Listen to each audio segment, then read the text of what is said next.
Hello प्यारे बच्चों। तो उम्मीद है कि आप सभी की तैयारी शानदार जानदार जबरदस्त चल रही होगी। और एक जो 12th में जो बच्चे तैयारी करते हैं 12th में, ठीक है ना, तो आप सभी को पता है कि जैसा कि 12th में प्यारे बच्चों जो हमें बुक्स पढ़नी है, जो हमें क्या पढ़नी है, जो हमें पढ़नी है बुक्स। एक्चुअली में ये बुक्स हमें दो पढ़नी है, जैसा कि आप सब जानते हैं। सबसे पहले आपको पढ़ना है रेनबो पार्ट 2, और एक बुक हम सभी को पढ़नी पड़ती है स्टोरी ऑफ इंग्लिश। ठीक है, ये हमें पढ़नी पड़ती है story of English.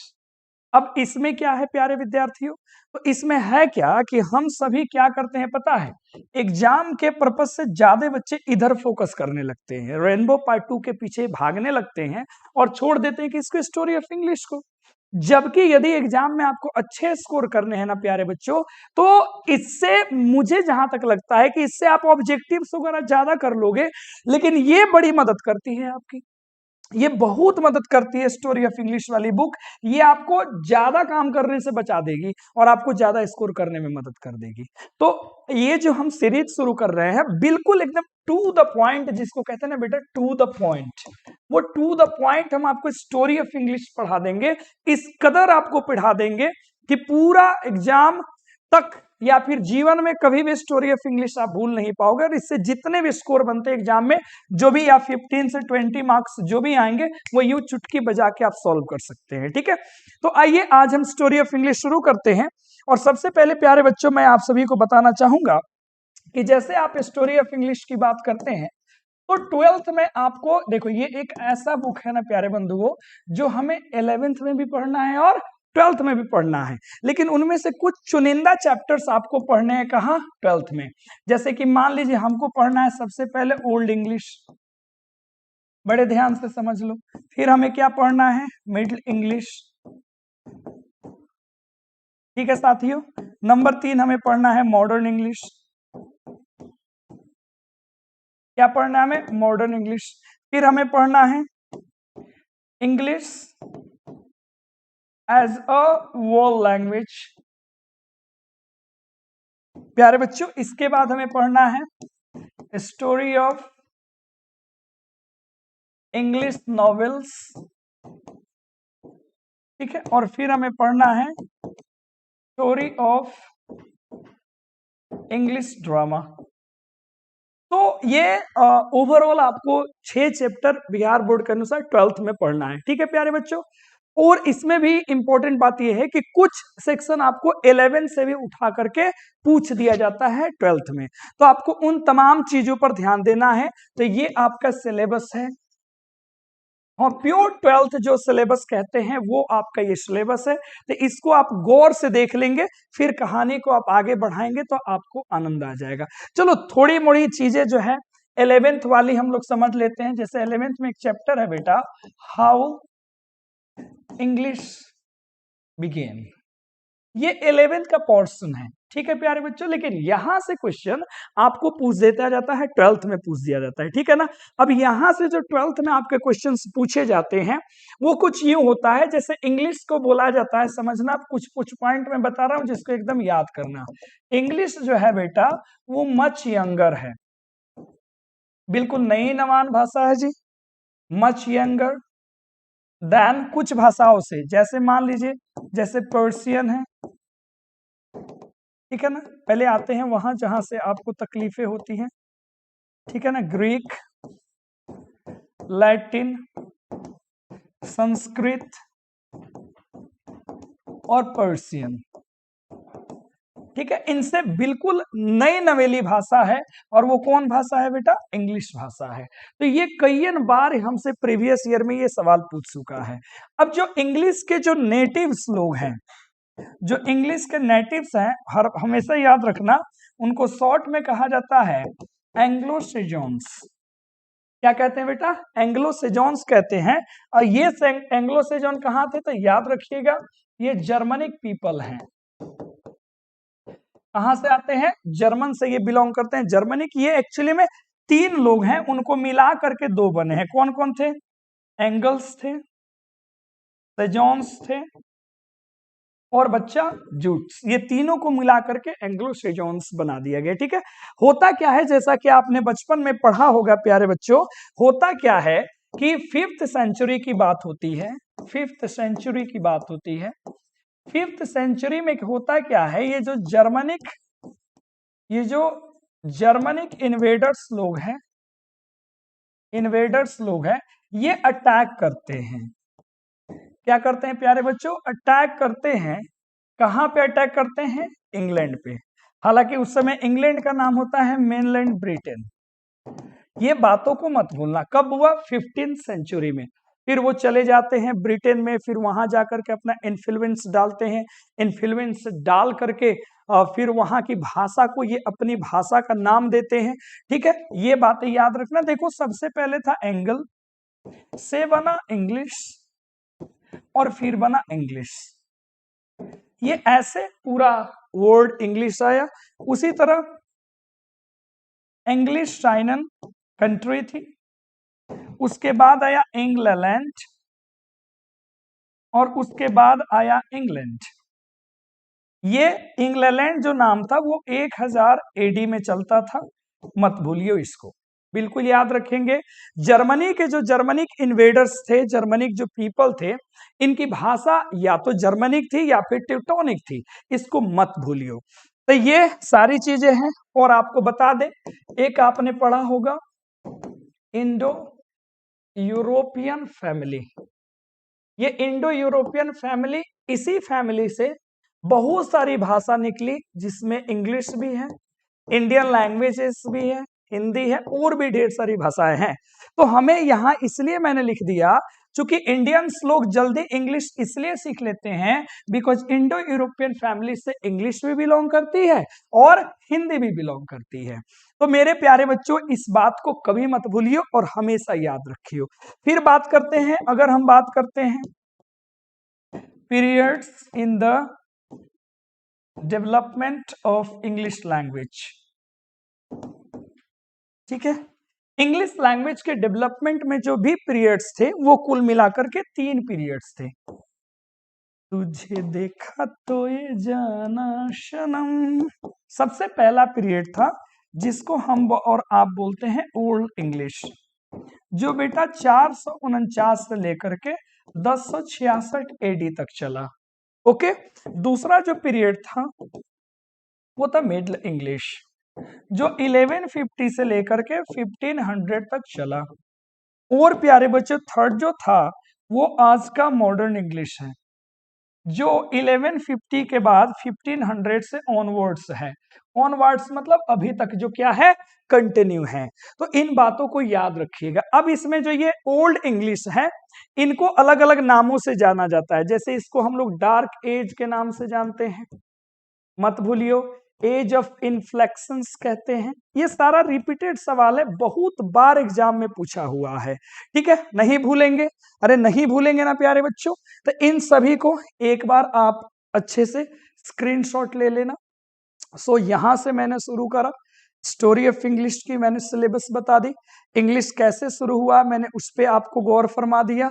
Then after मैंने ये बताया कितने इसमें पीरियड्स होते हैं। ओके प्यारे बच्चों, अब आइए तो हम अच्छे से चैप्टर की शुरुआत करते हैं। ठीक है, तो आइए, फर्स्ट चैप्टर जो आपका है मेरे प्यारे विद्यार्थियों, वो चैप्टर कौन सा है, ओल्ड इंग्लिश। कौन सा है, ओल्ड इंग्लिश। अब ओल्ड इंग्लिश पे हम लोग जम के चर्चा करेंगे, है ना। देखो ये पूरा कंटेंट एकदम फ्री में मैं आपको दे रहा हूं, और ये कंटेंट मेरे ऑफलाइन बैचेस का है, जो क्रैश कोर्सेस में हम लोग देते हैं, जो एनफ होता है किसी भी बच्चे के लिए। ओके प्यारे बच्चों, तो देख लेते हैं अदर नेम्स की बात करें। ओल्ड इंग्लिश के अलग अलग नाम हैं, जैसे एंग्लो सेजोन्स है, एंग्लो सेल्टिक है, ये सारे इसके नाम हैं। इसको हम डार्क एज या डार्क पीरियड के भी नाम से जानते हैं, क्योंकि इस समय जो लिटरेचर को पेट्रोनेज करने की कोई व्यवस्था नहीं थी, इसको बचाने का कोई व्यवस्था नहीं था, इसीलिए इसको डार्क एज कहा जाता है। और यहाँ पे एंग्लो सेल्टिक लोग कौन थे, ये सारे के सारे जर्मनिक पीपल थे। ओके, पीरियड की बात करें प्यारे बच्चों, AD 449 से लेकर के 1066 तक का जो पीरियड था ओल्ड इंग्लिश का था। अब बात करते हैं, the Norman conquest in AD 1066 resulted in the fusion of a large number of French words into vocabulary English from Europe mainland Britain. देखो होता क्या है, अब हमारे बच्चों के मन में एक सवाल आ जाना चाहिए। सवाल क्या है प्यारे बच्चों, जरा यहां देख लियो। सवाल ये है कि ये जब 1066 में खत्म हो गया ओल्ड इंग्लिश, तो मेरे प्यारे बच्चों तो मिडिल इंग्लिश 1066 में शुरू होना चाहिए, है कि नहीं? सवाल बताओ जरा। बिल्कुल होना चाहिए। लेकिन बीच में जो गैप है, एक्चुअली हुआ क्या था कि 1066 में इंग्लैंड में जो है ना नॉर्मन्स लोग आ गए थे। नॉर्मन्स लोग कौन थे बेटा? फ्रेंच पीपल थे, ठीक है, वो लोग आ गए थे। अब उनके आने से ओल्ड इंग्लिश में क्या हुआ? उनके आने से ये हुआ कि ढेर सारे जो फ्रेंच वर्ड्स थे उनको इंग्लिश के वोकैबुलरी में डाल दिया गया। ढेर सारे फ्रेंच वर्ड्स जो मिडिल इंग्लिश में जाकर देखेंगे ऑलमोस्ट 10,000 फ्रेंच वर्ड्स लाए गए थे, जिसमें से 75% वर्ड्स आज भी यूज किए जाते हैं। दोस्तों ये अगली कहानी बात करते हैं कि एंग्लो सेजॉन एंड सेल्स, ये दो लोग थे, एंग्लो सेजॉन्स और ये जो सेल्स थे प्यारे विद्यार्थियों, ये क्या थे? एक दूसरे के पड़ोसी थे, ये भी वहीं से थे। Together produced 7 kingdoms known as Anglo Saxon heptarchy. क्या था कि ब्रिटेन में एंग्लो सेजॉन से पहले वहां सेल्ट्स लोग रहा करते थे, सेल्टिक्स लोग रहा करते थे। अब इन दोनों के बीच में क्या रिलेशन है, इसको बता पाना बड़ा मुश्किल है।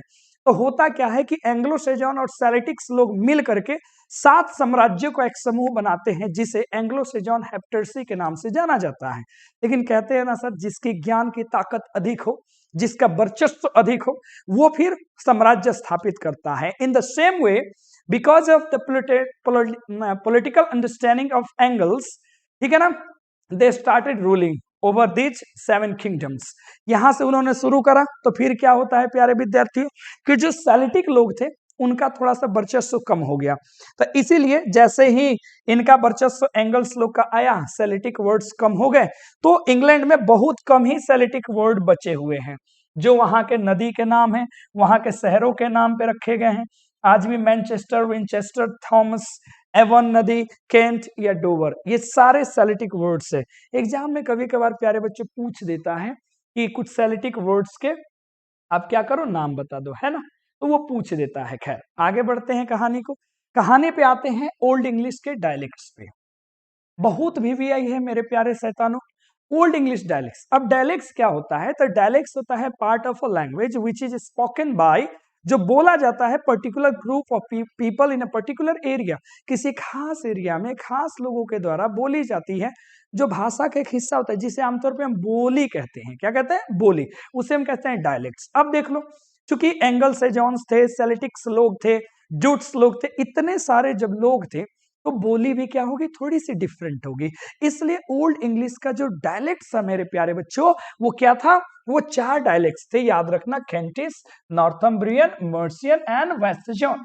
कितने बार पूछता है सवाल, कितने बार कि बताइए right the 4 dialects of old English, देना पड़ता है। ओल्ड इंग्लिश डायलेक्टिकल है, ऐसा क्यों? बिकॉज ऑफ, क्या बोल सकते हैं कि मैक्सिमम मैक्सिमम नहीं कर सकते हैं, because of different tribes. Tribes में कौन कौन से? जो अभी आपने नाम सुना, Angle, Saxon, Jute, Celtics, that's why it is a dialectical. तो अब कैरेक्टरिस्टिक की बात थोड़ा कर लें। ओल्ड इंग्लिश की अगर कैरेक्टरिस्टिक की बात करें, तो कैरेक्टरिस्टिक का मतलब क्या होता है? गुण। क्या था ओल्ड इंग्लिश का गुण? पहला ये था प्यारे बच्चों, very difficult to read and understand.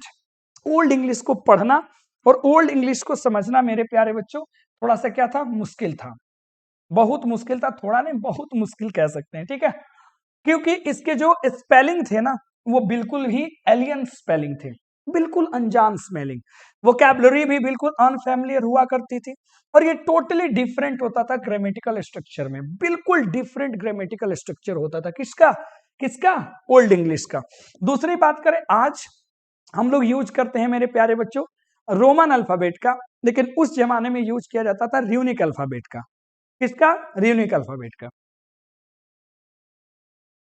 ठीक है प्यारे बच्चों, र्यूनिक कैरेक्टर्स का यूज होता था। अब र्यूनिक कैरेक्टर्स के क्या है कैरेक्टरिस्टिक्स, क्या है फीचर्स? जैसे आज मान लो आप ऐसे लिख देते हो ना, A B C D E F, आप ऐसे लिख देते हो, तो ये जो अल्फाबेट है, you are using Roman alphabet, Roman alphabet का यूज करते हैं। लेकिन उस समय ओल्ड इंग्लिश में 449 से 1066 के बीच में क्या होता था? र्यूनिक कैरेक्टर्स का इस्तेमाल होता था। अब कुछ बच्चे मेरे पूछेंगे, सर ये र्यूनिक कैरेक्टर्स आप क्या कह रहे हैं? तो मेरे प्यारे बच्चों, अगर आप गूगल का सहारा ले ले, ठीक है, runic alphabet, then you will know कि जो इमेजेस हैं इसकी, ये आपको स्पष्ट ये कर देंगे कि ये आपके रूनिक कैरेक्टर्स हैं। अगर आप गौर से इनको आप अगर देखो, ठीक है ना, आ जाओ रे प्यारे मोहन, ठीक है, कहीं भी आप कर लो यार, जूम कहीं भी कर लो, ये जो आपको दिख रहा होगा ये सारे के सारे यूनिक कैरेक्टर्स हैं। अब इसमें आपको क्या दिख रहा होगा मेरे प्यारे विद्यार्थियों, इसमें आपको दिख रहा होगा सर ये तो लाइन लाइन ऐसे खींच लिया गया है ना सर, ये बी तो ऐसे है नहीं, ऐसे चश्मा बना हुआ है, ऐसे हो गया सी, ऐसे प्रयोग करके बना दिया गया डी, ऐसे यूज करके एम, ऐसे।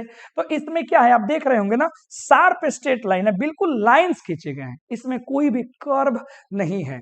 सो ये यूनिक अल्फाबेट के क्या हो गए प्यारे बच्चों, फीचर्स हो गए। क्या हो गए, सारे के सारे फीचर्स हो गए। तो पहला क्या है, कैरेक्टर होता था, लिखा जाता था शार्प स्ट्रेट लाइंस में, इसमें कोई भी कर्व नहीं होता था। और ज्यादातर जो ये होते थे वो क्या होते थे, सिंबॉलिक होते थे दिखने में। सिंबॉलिक मतलब चिन्ह ही तो दिख रहा था ना, कोई लेटर नहीं, चिन्ह दिख रहा था। और उस समय के जो मॉन्यूमेंट्स होते थे या उस समय के जो जैसे स्वॉर्ड मिल गया, एक्सिस मिल गए, उन पे आपको यूनिक कैरेक्टर्स की छपाई देखने को मिल जाती थी। ठीक है प्यारे बच्चों, अब कहानी को आगे बढ़ाते हैं।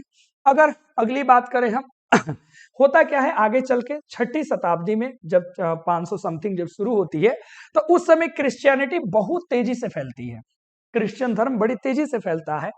और धीरे धीरे इनके साथ में रोमन जो स्क्रिप्ट है वो भी फैलता है। और इसके कारण क्या होता है कि राइटिंग सिस्टम जो है, writing of Latin religion Texas, और धीरे धीरे धीरे धीरे क्या होता है जी, जो रिलीजियस टेक्सेस है किसका, लैटिन का, उसका भी स्प्रेड होता है। मतलब 5th 6th सेंचुरी में प्यारे बच्चों उसके बाद रोमन लोग आ जाते हैं, फिर उनका वर्चस्व धीरे धीरे धीरे धीरे बढ़ते चला जाता है।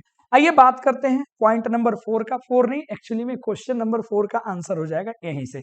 मतलब इस तरीके से मैंने आपको पॉइंट डील करा है ना प्यारे बच्चों, कि आप आसानी से मेरे प्यारे साथियों, आसानी से हर एक क्वेश्चन का आप आंसर दे सकते हो, कहीं भी कोई भी पॉइंट छोड़ा मैंने नहीं है। ठीक है, आगे बात करते हैं। अगर मेजर इन्फ्लुएंसेस की बात करें, चूंकि हर एक ओल्ड मिडिल में आपको 2 चीजें पढ़नी है, उसके वोकैबुलरी के बारे में, उसके ग्रामर सेक्शन के बारे में, और उसके लिटरेचर के बारे में।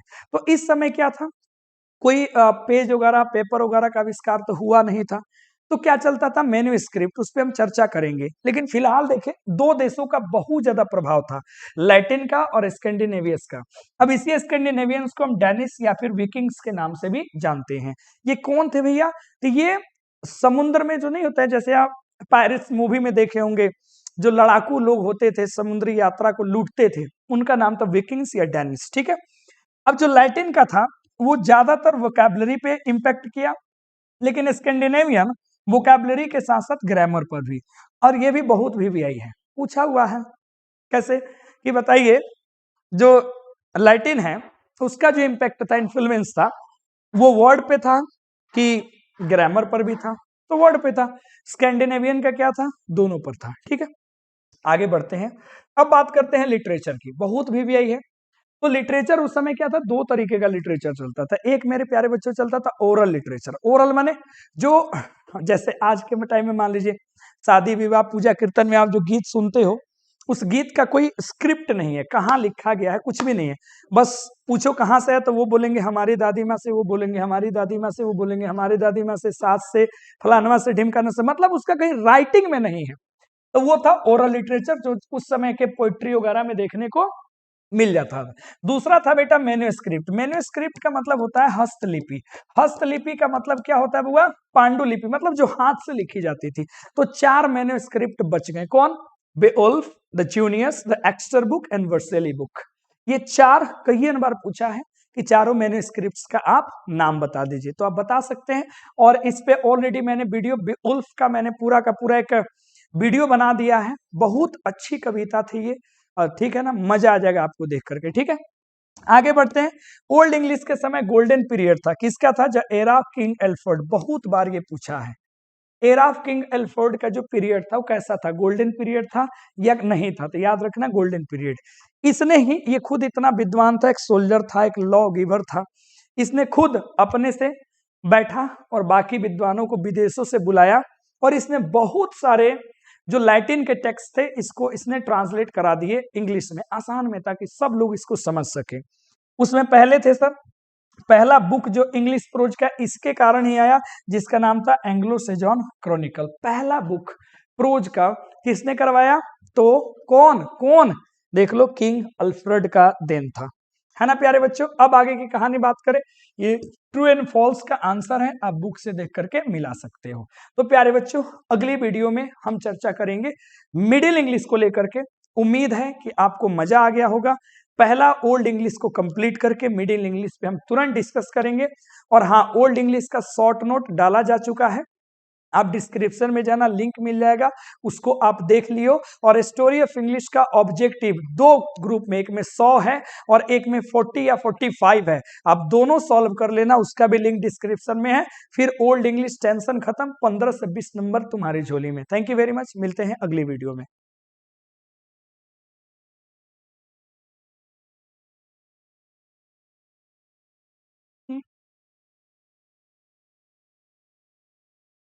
खबहू से दशरथ अक्षर बिहारी। जय श्री राम प्यारे बच्चों, नमस्कार, शुभ संध्या आप सभी को। कैसे हैं? उम्मीद करते हैं कि आप बहुत अच्छे होंगे, बहुत बहुत अच्छे होंगे और तैयारी आपकी शानदार चल रही होगी। और मैं चंदन सर योद्धा बैच को जानदार तरीके से पेश करते हुए, ग्रामर के कई सेक्शन को हमने कंप्लीट करा, हम लोगों ने बुक के कई सेक्शन को कंप्लीट करा और कहानी जारी है। प्यारे बच्चों, पिछली क्लास में हम लोगों ने शुरू किया था, तुझे देखा तो ये जाना सनम, प्यार होता है दीवाना सनम, अब यहाँ से कहाँ जाए हम। ठीक है, तो हम लोगों ने पिछली क्लास यहां से शुरू की थी। चलो जी, ठीक है, कहां से शुरू की थी? तो पिछली क्लास शुरू हुई थी अपनी स्टोरी ऑफ इंग्लिश से, और आज वही होगी कंटिन्यू। क्या होगी बताएंगे जरा? स्टोरी ऑफ इंग्लिश होगी कंटिन्यू। आ जाओ। नजर मिली, ठीक है, कुछ बातें मुझे बता दो, फिर मजा आ जाएगा कहानी को आगे बढ़ाने में। ओए होए शर्मा गए का, है ना। तो सबसे पहले हम लोगों ने क्या पढ़ा? Old English. तुम्हारी नजरों से मैंने देखा अजब सी चाहत झलक। चलिए, तो इसमें हमने आपको सबसे पहले क्या बताया? पॉइंट नंबर 1, इसको क्या नाम से जानते हैं? जल्दी बता दो। सही बोल रहे हो, इसको एंग्लो सेजॉन वाले इंग्लिश कह दो, या फिर एंग्लो सेलेटिक, या इसी को आप डार्क एज कह लो, या इसी को इन्फ्लेक्शनल एज, इन्फ्लेक्शनल भी कह सकते हो, एज ऑफ इन्फ्लेक्शंस। ये आपने पढ़ा। पीरियड की बात करें, 449 से 1066 थी। आपने ये पढ़ा था तमाम चीजें, इन्फ्लुएंस पढ़ा, क्या क्या पढ़ा था आपने, देख लो। तो हम लोगों ने ये सारे कंटेंट पिछली क्लास में कंप्लीट कर लिए थे, कैरेक्टरिस्टिक के साथ में। कंप्लीट डायलेक्ट्स पढ़े थे, 4 होते हैं, कैरेक्टरिस्टिक्स हमने देखा था, रियूनिक कैरेक्टर्स के बारे में जाना था। हम लोगों ने 6th सेंचुरी में कैसे रोमन्स लोग आ गए, हमने उनके बारे में जाना था। फिर 2 इन्फ्लुएंस था, लैटिन का, स्कैंडिनेवियन का, उसको जाना था। लिटरेचर हम लोग देखे थे, एक ओरल होता है और दूसरा क्या होता है, ये मैन्युस्क्रिप्ट्स होते हैं। फिर हम लोगों ने किंग अल्फ्रेड का एरा के बारे में जाना था। और ट्रू एंड फॉल्स के बाद आज की लाजवाब कहानी शुरू होती है प्यारे बच्चों। ला ला ला ला ला ला।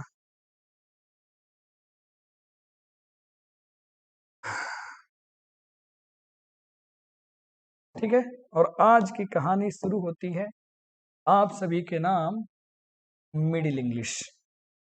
आ जाओ शैतान लोग, मिडिल इंग्लिश पे चर्चा करते हैं। ओके, तो ओल्ड इंग्लिश के बाद चर्चा आती है मिडिल इंग्लिश की।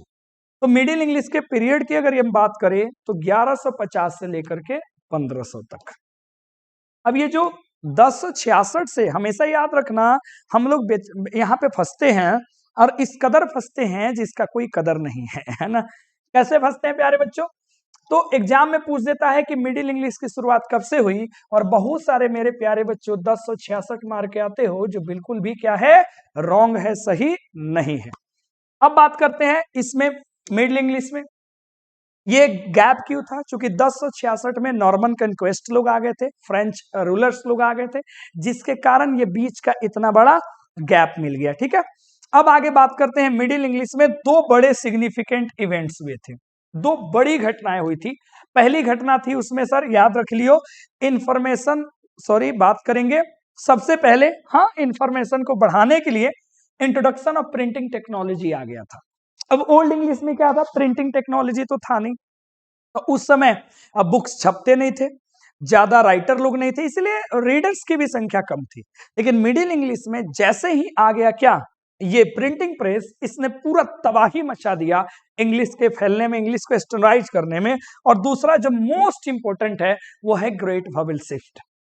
ये दो घटनाओं ने मिडिल इंग्लिश को एकदम एक्सप्लोर करने में, इंग्लिश के डेवलपमेंट में अपनी बहुत बड़ी भूमिका निभाई थी। प्यारे साथियों, आ जाओ यहां तक, किसी को कोई दिक्कत परेशानी है बेटा? ठीक है ना, कोई दिक्कत परेशानी नहीं है। आगे बढ़ते हैं, अब प्रिंटिंग टेक्नोलॉजी के बारे में थोड़ा सा जानते हैं, एकदम ऑब्जेक्टिव वे में जानेंगे, कोई परेशान नहीं होगा, क्योंकि हम हैं तो कोई दिक्कत नहीं होगी। सबसे पहली बात करते हैं, तो प्रिंटिंग टेक्नोलॉजी कौन लेके आया? हु, याद रखेंगे, विलियम कैक्सटन। विलियम कैक्सटन कौन लेके आया? William Caxton. वेन कब आया? 1476 में। कहां आया? तो वेस्टमिंस्टर एबे, इंग्लैंड में।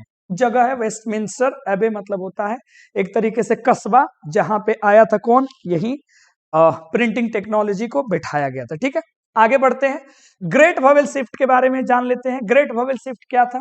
सीरीज ऑफ चेंजेस, परिवर्तन था, दौर था, affecting long vowels of Middle English. Middle English के जो लॉन्ग वोवेल्स है उनके ऊपर जो प्रभाव डाला गया था, जो प्रभाव डाला गया था, वही प्रभाव क्या तब हुआ? ग्रेट वोवेल शिफ्ट कहलाया। मतलब देखो, साउंड जो होते हैं ना इंग्लिश में 44 होते हैं, आप सब जानते हैं। ओल्ड उसमें होता है वोवेल साउंड और क्या होता है? Consonant sound. तो जो वोवेल साउंड होते हैं दो प्रकार के होते हैं, शॉर्ट वोवेल और लॉन्ग वोवेल्स। तो जो लॉन्ग वोवेल्स थे उनका जो शिफ्टिंग किया गया, उसमें जो चेंज लाया गया, उसी का नाम दिया गया ग्रेट वोवेल शिफ्ट। बहुत बड़ा शिफ्ट किया गया था ताकि इंग्लिश को इजी बनाया सके। ये कब हुआ? मिडिल इंग्लिश के दौरान में ही ये घटना घटित हुई। यहां तक किसी प्यारे साथियों को कोई दिक्कत? कोई नहीं, आगे बढ़ जाते हैं। अब अगर हम बात करते हैं डायलेक्ट्स की, तो ओल्ड इंग्लिश में हमने देखा था प्यारे साथियों, ओल्ड इंग्लिश में हमने देखा था कि ओल्ड इंग्लिश में 4 डायलेक्ट्स थे, नॉर्थम्ब्रियन, वेस्ट सेजॉन, मर्सियन और कैंटिस। लेकिन जब मिडिल इंग्लिश की प्यारे बच्चों हम बात करते हैं, तो मिडिल इंग्लिश में जो डायलेक्ट है वो एक बढ़ जाता है, और मिडिल इंग्लिश में हो जाते हैं कुल कितने? 5 डायलेक्ट्स। ओके, तो जो नॉर्थम्ब्रियन था ओल्ड इंग्लिश का, वो मिडिल में जाके नॉर्दर्न बन गया। जो वेस्ट सेजॉन था वो साउदर्न बन गया, और जो मर्सियन था ओल्ड इंग्लिश का, वो दो में चेंज हो गया, ईस्ट मिडलैंड और वेस्ट मिडलैंड, दो में परिवर्तन हो गया। कैंटिस था ओल्ड इंग्लिश में, ये सेम रहा। तो ये वाला सवाल कभी कभी पूछ देता है कि वो कौन सा डायलेक्ट है जो ओल्ड और मिडिल में सेम रहा, परिवर्तन नहीं हुआ, तो कैंटिस याद रखिएगा। और ईस्ट मिडलैंड से ही मिडिल इंग्लिश इवॉल्व हुआ, विकसित हुआ, और मॉडर्न इंग्लिश भी, तो ईस्ट मिडलैंड याद रखिएगा। इसी से इंग्लिश में सबसे ज्यादा प्रभाव पड़ा मिडिल इंग्लिश को, और किसको? मॉडर्न इंग्लिश को। प्यारे साथियों, यहां तक किसी को कोई दिक्कत परेशानी? जरा जरा महकता है। अब हम बात करते हैं किनकी, जिनकी बात करनी ही चाहिए। तो हमने पहले ही बोला था कि हर समय हमें वोकैबुलरी, डायलेक्ट्स, ग्रामर, लिटरेचर देखना ही देखना है। ओल्ड इंग्लिश की वोकैबुलरी में देखें, लैटिन और स्कैंडिनेवियन का प्रभाव था। उस समय प्रिंटिंग प्रेस था नहीं, तो ग्रामर वगैरह का उसमें कोई चर्चा नहीं हुआ। लिटरेचर की बात करें तो वहां ओरल था और मैन्युस्क्रिप्ट था। लेकिन यहां हम डिस्कस करें वोकैबुलरी का, तो लगभग बेटा सबको पता है ना कि 1066 में फ्रेंच लोग आ गया था। फ्रेंच यानी कि जिनको हम नॉर्मन के नाम से भी जानते हैं। ये लोग आ जाने से क्या हुआ कि लगभग 10,000 फ्रांसीसी शब्द वो क्या किए गए इंग्लिश में, कब? 13th और 14th सेंचुरी के समय में इंग्लिश में डाल दिए गए, लगभग 10,000। और उनमें से 75% वर्ड्स का यूज आज भी किया जाता है एडमिनिस्ट्रेटिव वे में। एडमिनिस्ट्रेटिव जो एरिया है, प्रशासनिक क्षेत्र है, उनमें यूज किया जाता है सबसे ज्यादा। तो ये बहुत बड़ी जानकारी आपको मेरे हवाले से दी जा रही है, और जिसको अच्छे से आप कर लेना। ठीक है, आगे कहानी को बढ़ाते हैं। अगर ग्रामर की बात करें तो मिडिल इंग्लिश के समय में ग्रामेटिकल सिस्टम में जो चेंज किया गया, उसने इंग्लिश को, ओल्ड इंग्लिश को क्या किया, रिड्यूस किया, हाईली इन्फ्लेक्टेड लैंग्वेज से एनालिटिक बना दिया। मतलब पहले ओल्ड इंग्लिश क्या था, इन्फ्लेक्टेड लैंग्वेज था, पढ़ना समझना माने बोलना बड़ा मुश्किल था। जब ग्रामर आया मिडिल इंग्लिश में, तो इसने जो इन्फ्लेक्टेड लैंग्वेज थी उसको इसने एनालिटिक लैंग्वेज बना दिया। तो उम्मीद करते हैं ये दोनों बातें आपको अच्छे से समझ में आ गई होगी। बोलो किसी को दिक्कत परेशानी, जो भी मैंने लिखी उसको बस मिटा रहे हैं और कुछ नहीं, ताकि नीट एंड क्लीन मेरे प्यारे बच्चे इसका स्क्रीनशॉट ले सको, है ना। आगे की बात करते हैं, अगर हम लिटरेचर की बात करें, okay, if you talk about the literature of Middle English, then we got, तब हम क्या पाए कि लिटरेचर 3 हिस्सों में बटा था। कितने हिस्सों में, 3। आओ जरा सा छोटा कर देते हैं, आपके स्क्रीन पे आ जाए, अच्छे से आप देख सको। लिटरेचर 3 था। सबसे पहले 1150 से लेकर के 1215 तक था, जो पूर्ण रूप से रिलीजियस था नेचर में, बिल्कुल मत भूलना। पूछा भी हुआ है कि जो अर्ली फेज था लिटरेचर का, अर्ली फेज तो था वो क्या था, तो पूर्ण रूप से रिलीजियस इन नेचर था। जो कब से कब अर्ली फेज था, 1150 से लेकर के 1215 तक था, है ना। दूसरा जो लिटरेचर का जो पीरियड आया मिडिल इंग्लिश के समय, वो कब से कब तक था, 1250 से 1350। ये क्या करता है, वैरायटी एंड क्या, डायलेक्टिकल सब डिवीजन को शो करता है। बहुत सारी वैरायटीज आ गई, पहले जैसे रिलीजियस लिखे जाते थे, अब थोड़ा सा प्रेम मोहब्बत रोमांटिक चीजों की तरफ दुनिया बढ़ चुकी थी, तो इसमें सब डायलेक्ट के सब कुछ सब डिवीजन भी बांटे गए। तीसरा पीरियड था जिसको हम लोग 1314 से लेकर के 1400 कहते हैं, और इस पीरियड का नाम हो गया ग्रेट इंडिविजुअल राइटर्स। क्योंकि इस समय प्यारे बच्चों बहुत सारे इंडिविजुअल राइटर्स, अलग अलग राइटर्स मिडिल इंग्लिश में आ चुके थे, जो अपनी रचनाओं से तबाही मचाते थे, ठीक है। तो इसलिए तीसरा पीरियड था। 4 इस समय के 4 महान लेखक हुए, जिन्होंने मिडिल इंग्लिश की काया को, यानी कि इंग्लिश की काया को, नॉट ओनली मिडिल इंग्लिश, पूरी इंग्लिश की काया को जिन्होंने पलट के रख दिया, है ना। वो कौन कौन थे, कौन कौन थे भैया, तो आ जाओ दिखाते हैं तुमको। चलो थोड़ा सा यहां से इनको ऊपर लेके आते हैं, ठीक है। कौन कौन थे, सबसे पहले थे जॉफरी चाउसर, और ये इस साइड में उनके वर्क्स लिखे गए हैं, बहुत बार ये एकदम VVI है। जोफ्री चाउसर ने क्या लिखा, कैंटेबरी टेल्स और रोमांस ऑफ रोज। बिल्कुल मत भूलियो, डायरेक्ट सवाल यहां से पूछ देता है राजा, डायरेक्ट पूछता है। जॉन गोवर ने जिसने लिखा था मेडिटेंटिस, वॉक्स क्लेमेंटिस एंड कन्फेसियो एमेंटिस, इन्हें लिखा। विलियम लैगलैंड का तो पायर्स द प्लूमन, महा VVI, एकदम VVI सवाल है जो कई बार पूछा है। जॉन वाइक्लिफ का बाइबल, जिसने बाइबल को क्या किया, ट्रांसलेट किया। तो इनकी जो भी रचनाएं थी ना सब, इसने पूरे बता दिया कि अब ओल्ड इंग्लिश का जमाना खत्म है, अब मिडिल इंग्लिश आ चुकी है। अब कहानी को आगे लेके चलते हैं प्यारे बच्चों। यहां तक मेरे किसी बच्चे को कोई दिक्कत परेशानी हुई होगी, बिल्कुल नहीं हुआ होगा, ठीक है। चलो आगे देख लेते हैं। चलो अब कहानी को आगे बढ़ाते हैं। जोफ्री चाउसर तक हो गया, हाँ यहां तक हो गया कंप्लीट। आगे देखते हैं। अब वर्क्स जो था, 2 ऐसे रचनाएं थी जिसको किसने लिखा पता नहीं है, लेकिन उनके कंट्रीब्यूशन को हम और आप नहीं भूल सकते हैं। तो पहला था, क्या नाम था, द पेरल, दूसरा था Sir Gawain and the Green Knight. ये 2 ऐसी रचनाएं थी जिसके राइटर का पता नहीं है, लेकिन इसके कंट्रीब्यूशन को हम नहीं भूल सकते हैं, जिसने इंग्लिश को डेवलप और ग्रोथ करने में बहुत ज्यादा मदद किया था। आगे बात करते हैं जॉफरी चाउसर के बारे में। तो इनके ही रचनाएं जो है वो बहुत बड़ा सोर्स है, जो हमें मिडिल इंग्लिश के बारे में, ग्रामर के बारे में, वोकैबुलरी के बारे में और प्रोनाउंसिएशन के बारे में जानकारी देती है। किसके रचना, जॉफरी चाउसर्स की। तो प्यारे बच्चों यहाँ पे हम लोगों ने मिडिल इंग्लिश को फाइनल कर लिया। पिछली वीडियो में हमने ओल्ड इंग्लिश को पढ़ाया था। सारा लिंक जिनका भी नोट्स पूछता है एग्जाम में, जो भी है वो लिंक नीचे दिया गया है, पूरा देख लेना, अच्छे से कंप्लीट करा दूंगा, कुछ भी नहीं छूटेगा। पक्का बुक पलटोगे ना, क्वेश्चन आंसर मारोगे, समझ में आ जाएगा कि अरे सर आप तो सारा पॉइंट कवर कर चुके हैं। तो प्यारे शैतानों, ये था आपका इंग्लिश, मिडिल इंग्लिश। अगली वीडियो में हम डिस्कस करेंगे मॉडर्न इंग्लिश के बारे में। तो धन्यवाद, थैंक यू वेरी मच। मेहनत लग रही हो कि आपको अच्छी हो रही है, सपोर्ट करें, शेयर करें, सब्सक्राइब हो कर लेना, लाइक करना और प्यारा सा कमेंट जरूर छोड़ देना। Bye bye.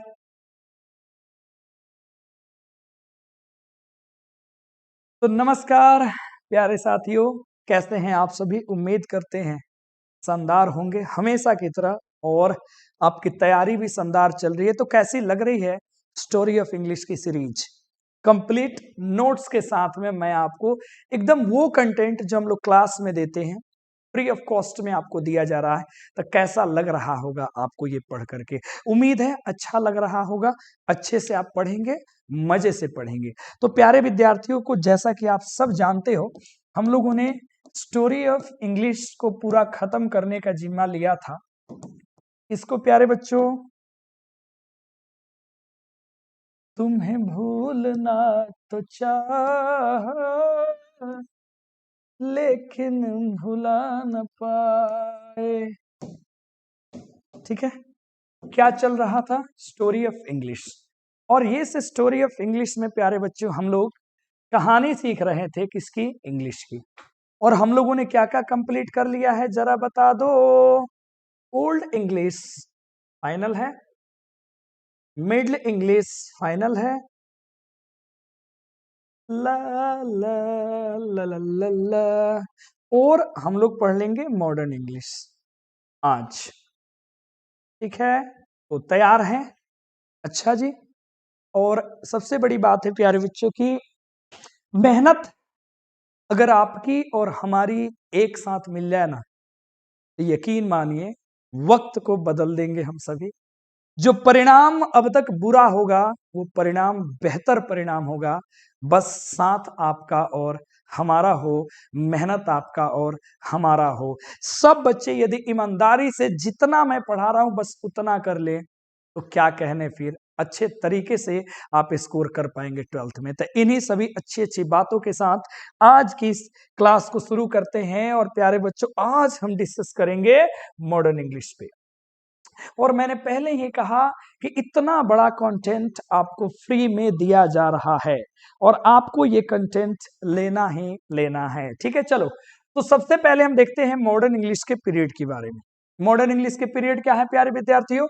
तो 1500 से ये आगे बढ़ता गया, बढ़ता गया, बढ़ता गया, बढ़ता गया, बढ़ता गया, ठीक है? अब ये लिख करके इसलिए आ रहा है क्योंकि ये मेरे ऑफलाइन बैचेस की मटेरियल है जो मैं आपको फ्री में दे रहा हूं। और फ्री में यदि आपको मिल रहा है तो आपकी रिस्पॉन्सिबिलिटी है, दबा के शेयर करो। सभी बिहार के बच्चों तक ये बातें पहुंचनी चाहिए कि चलो भैया, कोई तो ऐसा है जो लूट नहीं रहा है, जबकि आपको मार्क्स लूटने को सिखा रहा है ना? आ जाओ। तो 1500 से शुरू हुआ। मॉडर्न इंग्लिश को दो हिस्सों में बांटा गया, एक को बनाया गया मॉडर्न इंग्लिश फर्स्ट, जैसा कि आप देख रहे होंगे, और एक आया modern English second. Modern English second का मतलब क्या है कि देखो, जब तक इंग्लैंड के लोग थे तो इंग्लिश का जो डेवलपमेंट 1500 से शुरू हुआ वो मॉडर्न इंग्लिश नाम दिया गया फर्स्ट। तो धीरे धीरे क्या हुआ कि इंग्लैंड के लोग अलग अलग देशों में अपनी कॉलोनी बनाने लगे, उपनिवेश स्थापित करने लगे, देशों को अपना गुलाम बनाने लगे। तो वहां वो गए तो वहां उनके साथ में इंग्लिश ट्रेवल कर गई। लेकिन जब वो सारे कंट्रीज फ्री होने लगे, जब वो सारे इनके जो कॉलोनी थे वो सभी कॉलोनी जब निकलने लगे, आजाद होने लगे, तो उन कॉलोनी ने, उन देशों ने अपना एक डिस्टिंक्ट आइडेंटिटी देने के लिए उन्होंने सोचा कि क्यों ना हम अपनी भाषा में थोड़ा सा मिश्रण करें, अच्छी भाषा बना ले। जैसे कि अमेरिका वालों ने जो मिश्रण करा उसको अमेरिकन इंग्लिश नाम दे दिया गया। तो इस तरीके की जो लैंग्वेज आया ना उसको हम लोग न्यू इंग्लिश यानी कि मॉडर्न इंग्लिश सेकेंड के नाम से जानते हैं। उम्मीद है समझ में आ गया होगा। बात करें ग्लोबलाइजेशन के कारण इंग्लिश की डिमांड बहुत ज्यादा आज के समय में बढ़ गई है। और प्यारे बच्चों, इंग्लिश ने अपना रेपुटेशन इस कदर बना लिया है कि आज के समय में यदि आपको इंग्लिश नहीं आती है तो इसका सीधा मतलब ये हुआ कि आप पढ़ लिख कर भी गंवार कहलाओगे, जैसा कि आज का वक्त कहता है।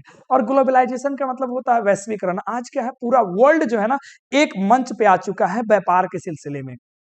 और इसमें क्या है, मल्टीनेशनल कंपनी जा रही है इंडिया में, इंडिया से लोग बाहर जा रहे हैं जॉब करने। तो आप बताओ, उस कंपनी में जॉब लेने के लिए, इंडिया से बाहर जाने के लिए, you must know how to communicate with the people in English language, my dear student.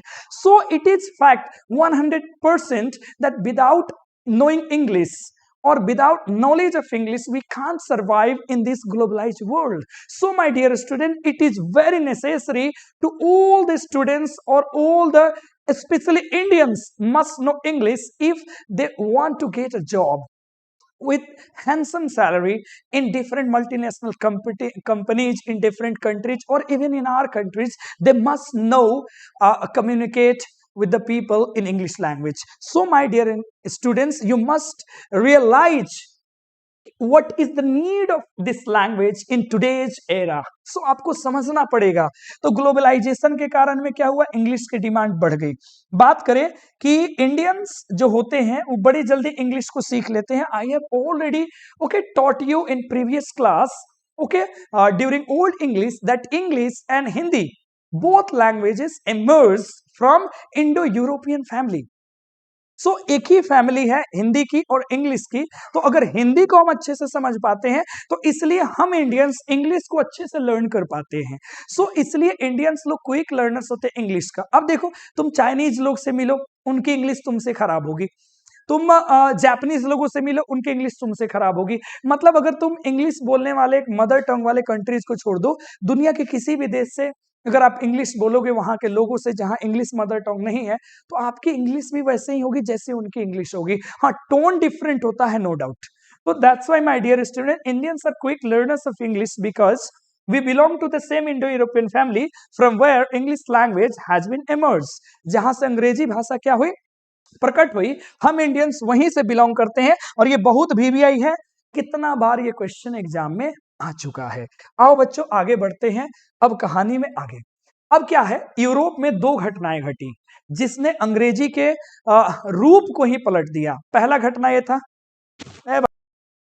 तो यूरोप में प्यारे बच्चों दो घटनाएं घटी जो बहुत बड़ी घटनाएं थी, जिसने अंग्रेजी की काया को ही क्या किया, पूर्ण रूप से पलट दिया।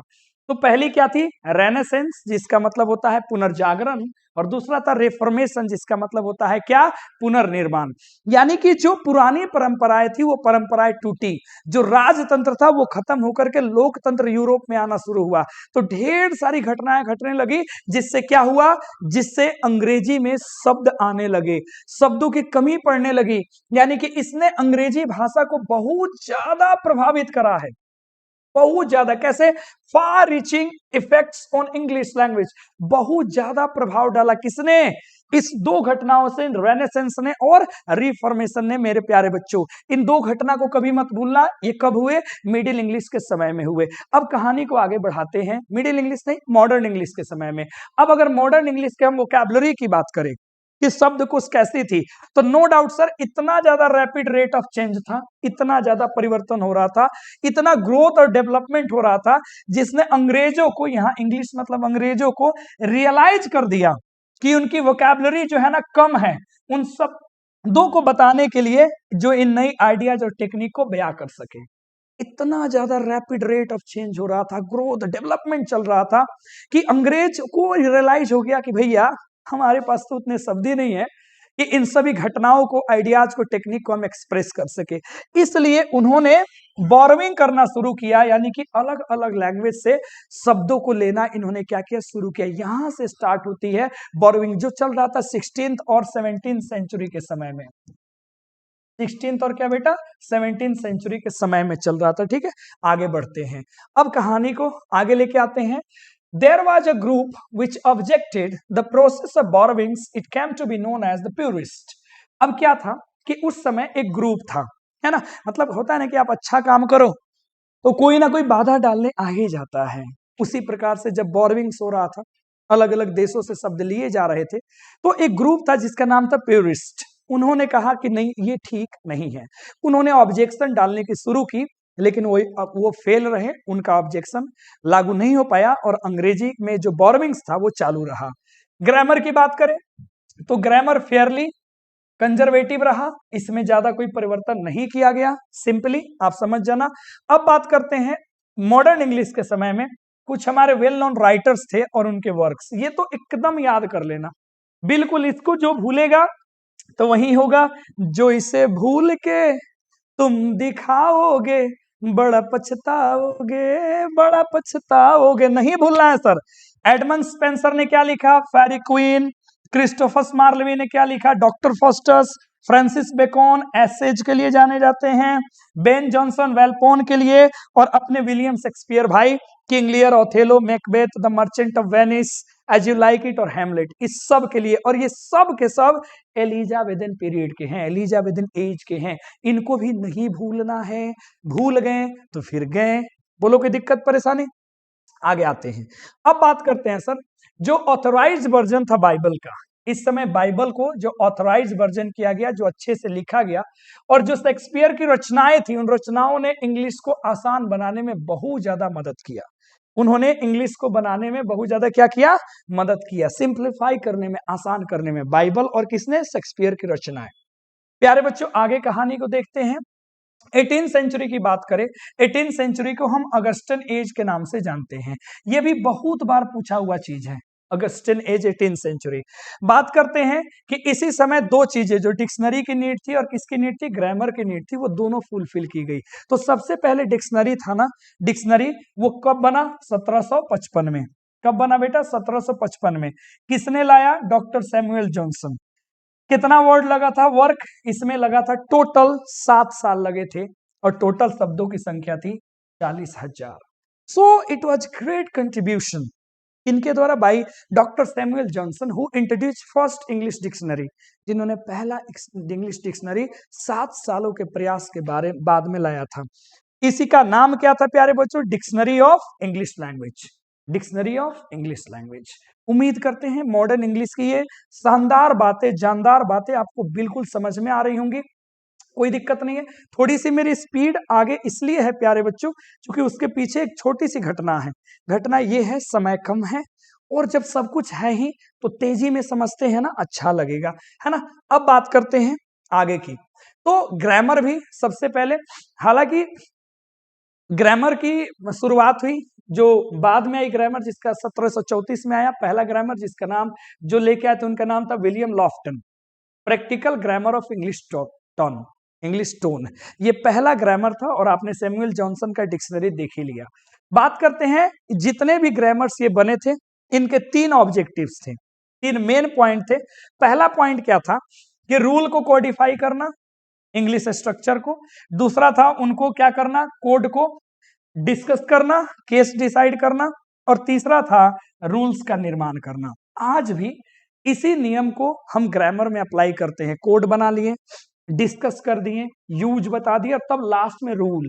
और अपने यहाँ क्या होता है ना, पहले रूल्स पढ़ा दिया जाता है, फिर ग्रामर। तो पहले हमें प्रॉब्लम्स देखने हैं, फिर रूल्स पे जाने हैं। तो ओवरऑल ये मॉडर्न इंग्लिश की सारी कहानी थी। 18th सेंचुरी के जितने भी ग्रामेरियंस लोग थे, उन्होंने अपना पूरा जान लगा दिया इस एज को एक बेहतर एज बनाने के लिए, इंग्लिश में ऑर्डर लाने के लिए, ताकि हर कोई अंग्रेजी को अच्छे से पढ़ सके और समझ सके। प्यारे साथियों, आगे बढ़ते हैं। 18th century grammarians consider their role as authoritative. वो समझते हैं 18th सेंचुरी के ग्रामेरियन क्या, अरे हमने ही तो सारा काम करा है, हमने ही तो अंग्रेजी को अच्छी की है, तो हम ऑथोरिटेटिव है। और हमेशा से प्यारे बच्चों, राइटर में और ग्रामेरियंस में एक युद्ध चला है, हमेशा से। आज भी आप पोइट्री पढ़ लो, प्रोज पढ़ लो, तो ग्रामर की माँ बहन आपको देखने को मिलती है। ठीक है, तो प्यारे बच्चों, ये था मॉडर्न इंग्लिश। उम्मीद करते हैं कि ये क्लास बहुत अच्छी लगी होगी आपको, और आगे हम कंटिन्यू रखेंगे अगला चैप्टर, जिसका नाम है क्या, English as a world language. Stay connected, stay tuned with SC classes, and don't forget to like, share and subscribe, and leave a beautiful comment under what comment section. Thank. हाँ जी प्यारे साथियों, नमस्कार, आप सभी का स्वागत है हमेशा की तरह चमकते धमकते SC क्लासेस पे। तो प्यारे साथियों, कैसे हैं आप सभी, और कैसी चल रही है आपकी एग्जाम की तैयारी। उम्मीद करते हैं कि आपकी तैयारी शानदार तरीके से चल रही होगी, और हम लोग भी लगे हुए हैं कि जितना हो सके प्यारे बच्चों की मदद की जाए। और हम चाहते हैं कि आप भी सभी प्यारे बच्चों अपने इस प्यारे चैनल को, परिवार को जितना बड़ा हो सके उतना बड़ा करें। तो प्यारे साथियों, हम लोग शुरू किए थे कंप्लीट ओल्ड इंग्लिश की तैयारी। कंप्लीट किसकी बेटा, ओल्ड इंग्लिश की तैयारी। ठीक है, और इस पे हम लोग मेहनत कर रहे थे।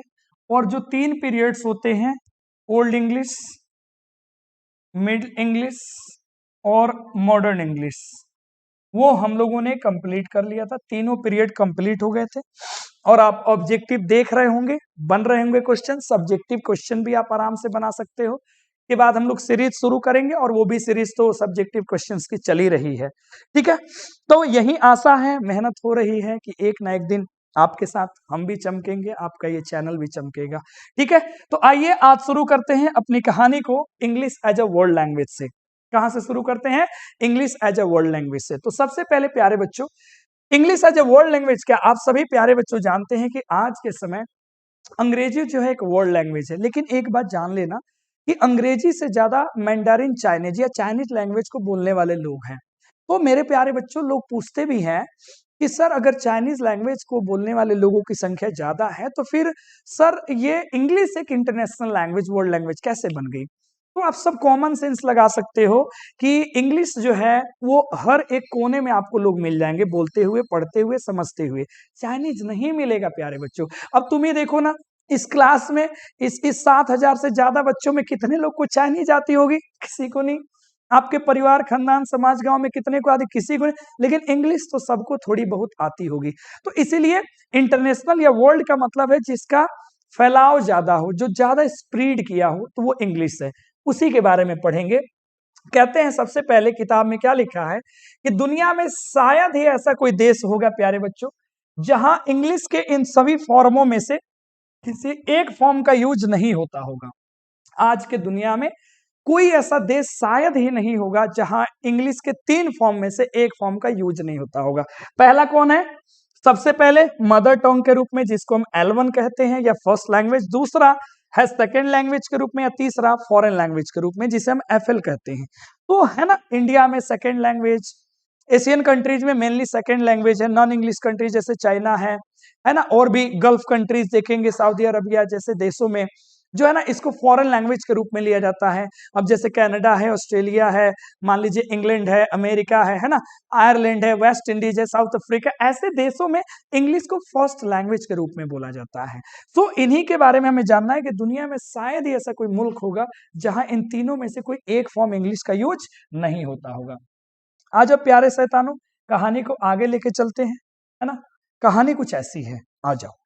अब ये L1 के रूप में हमसे सवाल पूछता है कि कुछ ऐसे कंट्रीज का नाम बताइए जहां अंग्रेजी के को L1 यानी कि मदर टंग के रूप में यूज किया जाता है। प्यारे साथियों, तो सबसे पहले UK, United kingdom, United states of America, Ireland, Canada, Australia, New Zealand, south Africa, ये उन देशों के नाम हैं जहां इंग्लिश एक मदर टंग है। तो यहाँ के लोग अगर आपको मिल जाए ना, तो उनकी इंग्लिश अच्छी होगी। जैसे आपकी हिंदी भोजपुरी है, वैसे इंग्लिश, उनकी इंग्लिश अच्छी होगी। ठीक है, नो डाउट। अब इंडिया में भी मदर टंग के रूप में बोला जाता है, किनके द्वारा? जो इंडियन कम्युनिटी है। कौन सी कम्युनिटी? Anglo Indian community. यानी कि भारत में भी एंग्लो इंडियन कम्युनिटी पाई जाती है जो इंग्लिश को मदर टंग के रूप में ही बोलते हैं। जैसे ये ज्यादातर साउथ में मिलेगा। जैसे कमला दास आपने पढ़ा होगा, एंग्लो इंडियन है। KKN दारू वाला पढ़ा होगा आपने, एंग्लो इंडियन है। तो इनका फर्स्ट लैंग्वेज क्या है? इंग्लिश ही है, क्योंकि उनके कम्युनिटी में अंग्रेज आए होंगे, रह गए होंगे, चले गए, लेकिन भाषा रह गई, इसलिए यहां याद रखियो। L1 के रूप में कहां बोला जाता है? L2 के रूप में इंडिया में, सिंगापुर में, मलेशिया में, नाइजीरिया में, नमीबिया में, बोस्टवाना में, श्रीलंका में, या नेपाल बगल में आप बोल सकते हो, पाकिस्तान, बांग्लादेश, सब इनमें सेकेंड लैंग्वेज के रूप में इंग्लिश को यूज किया जाता है। ठीक है, थर्ड लैंग्वेज की बात करें यानी कि फॉरेन लैंग्वेज, जैसे चाइना में, जापान में, UAE में, सऊदी अरेबिया में, इजिप्ट में, इराक में, फ्रांस में, जर्मनी में, स्विट्जरलैंड में, यहाँ विदेशी भाषा के रूप में अंग्रेजी को यूज किया जाता है। अब देखो ना, कितनी आश्चर्य की बात है कि जर्मनी से जिस भाषा का उद्घोष हुआ, आज वही जर्मनी में, उसी जर्मनी में अंग्रेजी को फॉरेन लैंग्वेज के रूप में लिया जाता है ना। आश्चर्य करने वाली बात। तो ओवरऑल ये था L1, L2 और FL। अब इंग्लिश का यूज सबसे ज्यादा एक्सटेंसिवली किन क्षेत्रों में किया जाता है, ये सवाल पूछा जाता है। तो इंटरनेशनल ट्रेड, कॉमर्स में, अंतरराष्ट्रीय स्तर के जो ट्रेड होते हैं, कॉमर्स जो व्यापार वाणिज्य है उसमें, एकेडमिक में, साइंटिफिक राइटिंग में, एयरपोर्ट्स पे, ट्रैफिक कंट्रोल में, डिप्लोमेसी में, और इंटरनेशनल स्पोर्ट्स मीट्स में इंग्लिश को यूज किया जाता है सबसे ज्यादा। और इसलिए इंग्लिश को आज विंडो टू द वर्ल्ड के नाम से जाना जाता है। ये खिड़की है दुनिया को झांकने के लिए। तो मेरे प्यारे साथियों, ये था कंप्लीट आपका जो था हम लोग का सिलेबस मॉडर्न इंग्लिश का। ठीक है ना साथियों, वेरी मच।